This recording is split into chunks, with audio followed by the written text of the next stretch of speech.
Guys, hope all of you are doing great. So today we're going to look at one of the parts of the skeletal system that I had mentioned earlier, and we're basically going to look at the cranium. The cranium, as we said, forms part of the uh, axioskeletal uh, uh, part of the human support system, and we're going to see that this cranium plays a vital role in protecting and enclosing the brain or the human brain that is embedded in this specific part of the support system.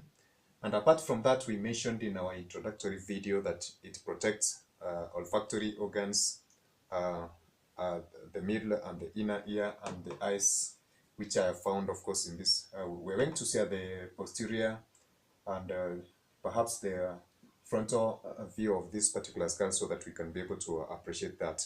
So apart from those functions, we're going to see that this cranium is made up of different types of bones. Now I'm going to classify these specific bones into two parts. The first one is the facial skeleton that I'm going to mention, that consists of these parts which I'm encircling at this specific point. And secondly, we are going to look at the cranial bones sorry for that, which I'm encircling at this specific point. So we're going to look at the two parts and try to see which types of bones are found at those two different parts. Now for the facial skeleton, this forms the entrance to respiratory and digestive systems, which I'm going to maybe perhaps try to show in details using the frontal view of this part of the skeleton. But basically, when we talk about the respiratory systems, we're talking about the nasal part, which is found at this particular point, which provides an allowance for entrance of of course, for the functionality of breathing, air intake for humans. And then we have these sockets which are being used to accommodate the eyes, and perhaps we're going to see that this plays a very vital role in trying to protect the delicate eyes from external pressure or maybe some factors which are going to cause them to become dysfunctional. So in this case, for the facial skeleton, it's going to consist of the mandible, which is this lower part of the skull, which I'm illustrating. And then it's going to consist of this maxilla, which we're also going to discuss in details, and then the zygomatic bone, which is going to consist of this one and the left one on the other side. We're going to appreciate that for the left part, right and left part, when we're going to look at the frontal view of this specific skeleton. So this forms part of the facial skeleton that I've mentioned. Now the second one, which I mentioned about the cranial bones, basically we're going to look at a set of around 8 bones which are basically contained in this particular part that I'm encircling. And their main role, as I said, is trying to protect the delicate part of a human body system, which is known as the brain, that is found inside here. Now the cranium bones are basically going to give around 5 examples of these particular bones. And we're going to appreciate that apart from that, there are other bones which are found within these specific skulls, like the bones which are found inside the inner part of the ear, like the malleus, incus, and stapes, which we are going to mention later when we shall discuss about that. But they basically form part of the bones, the 3 bones. So therefore, in totality, it's going to be 8 in number, apart from the ones that I'm going to mention. So the first one that I'm going to mention in this case is this particular set of the bones. And we're going to see that in this particular classification that I've shown on the board using these illustrative diagrams, using those specific colors, and then between them, the junctions, we have what we call the skull surters. These surters basically are connecting bones of the cranium, and they form what we call immovable joints. But later on, we're going to see that for infants, these ones are flexible to accommodate for the growing brain in infants, so that it can be able to be allowed to enlarge as the infant grows into an adult. So basically, this lower part is known as the occipital bone, which is a first set of the cranial bones that I mentioned. The second one is a parietal bone, which is a large bone that I'm showing in this particular point. And from another view, we're going to see from the upper part that this basically has got a division in between here to give an allowance for the left and right part of this particular set of bones that we are discussing. And then we have what we call the temporal bone. Now the temporal bone forms part of this lower part which I'm illustrating, that is labeled in blue. This is the temporal bone. And then we have what we call the frontal bone, that is listed in this particular case, this specific point, which is this large bone that I'm encircling this specific point. And lastly, we have what we call the ethmoid bone, which is located at this particular point. So we're going to appreciate this one using the frontal view of this particular range. So I've mentioned around 5 sets of bones, starting with the first one, which is the occipital bone, found at this particular point that I've indicated. And then we have what we call the parietal bone. We have what we call the temporal bone, of course, which I've mentioned at this specific point, and the frontal bone at this specific point, and ethmoid bone, which I've mentioned, that is found at this specific point that I'm going to illustrate, as I said, using the frontal view of that specific diagram. Now, I've mentioned about the concept of SATAs.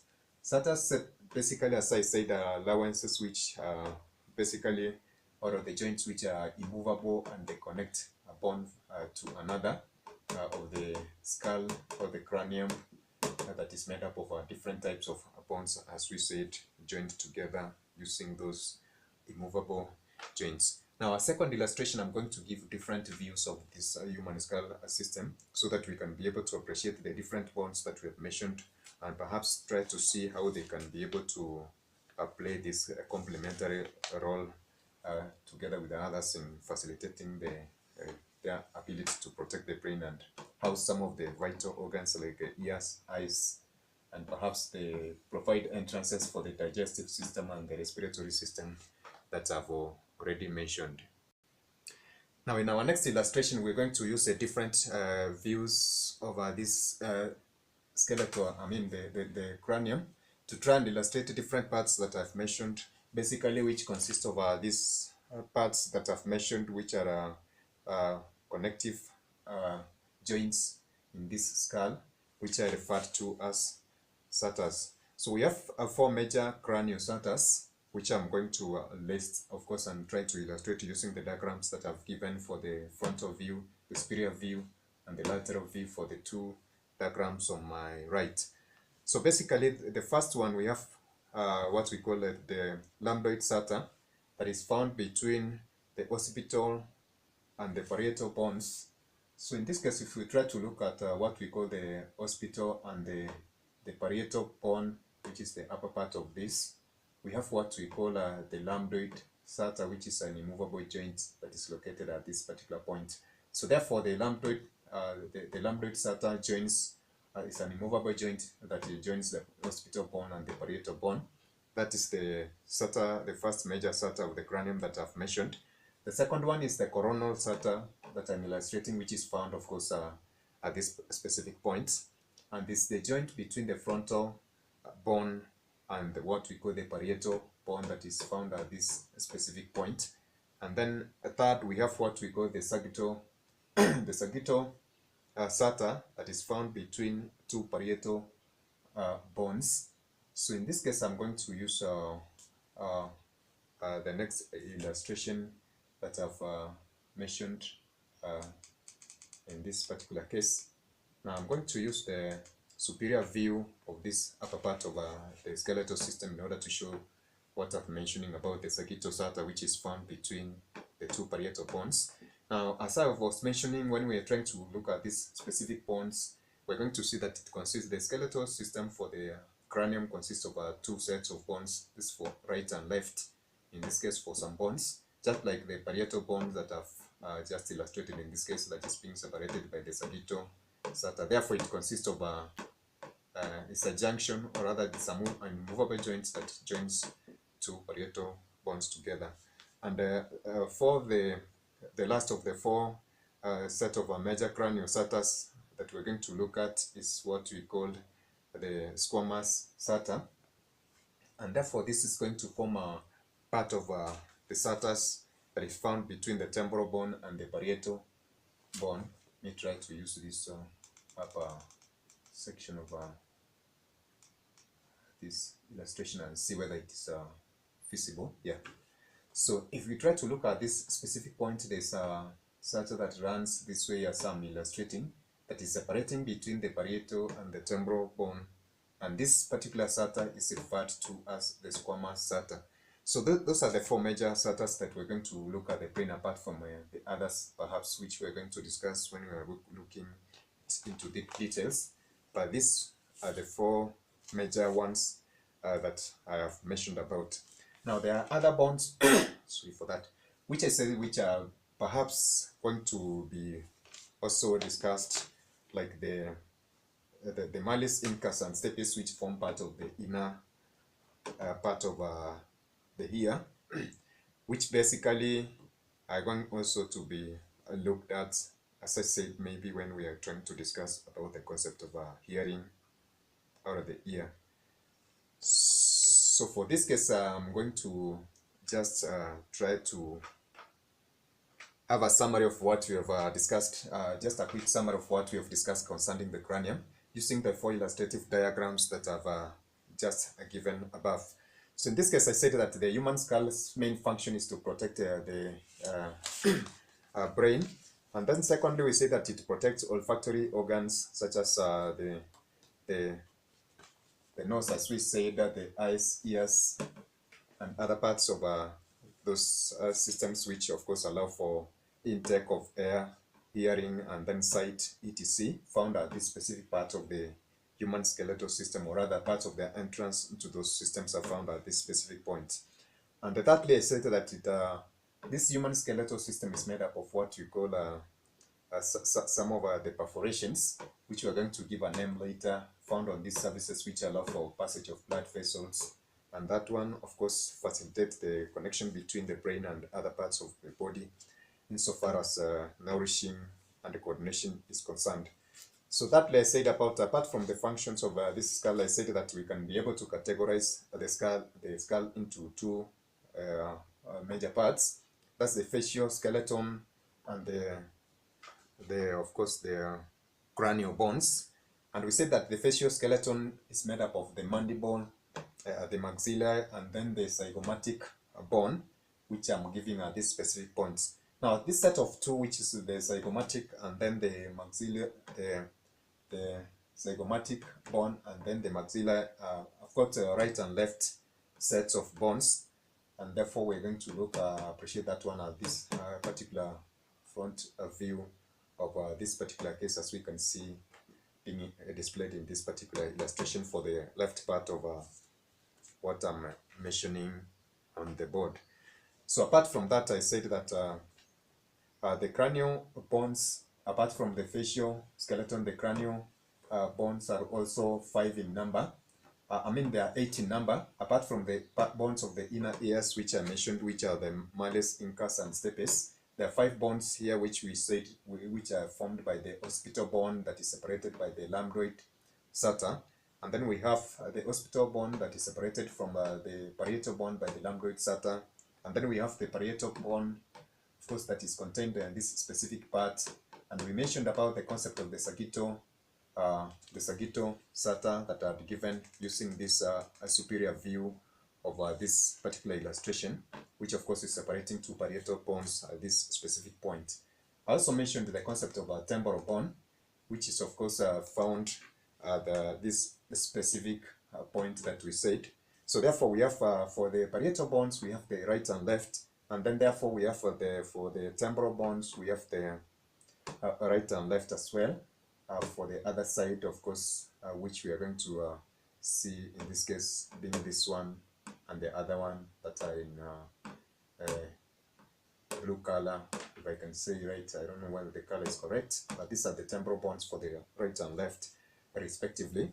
So therefore also we said that we have what we call the frontal bone that is separated from the parietal bone using the coronal sata that I've illustrated on the board.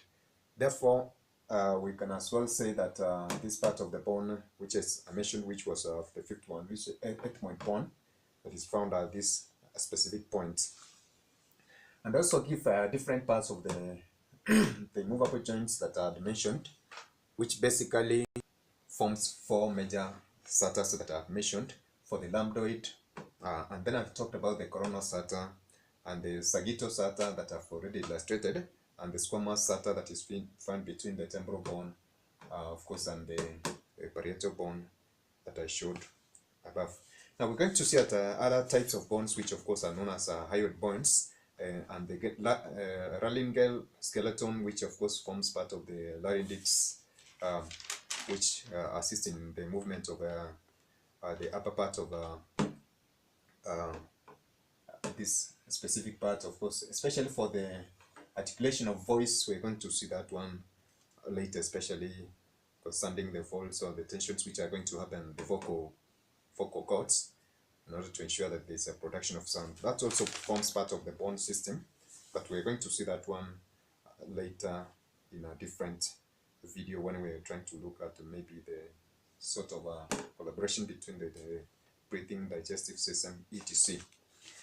So in this case, we're going to stop there for the different types of, or rather different parts of the skeletal system.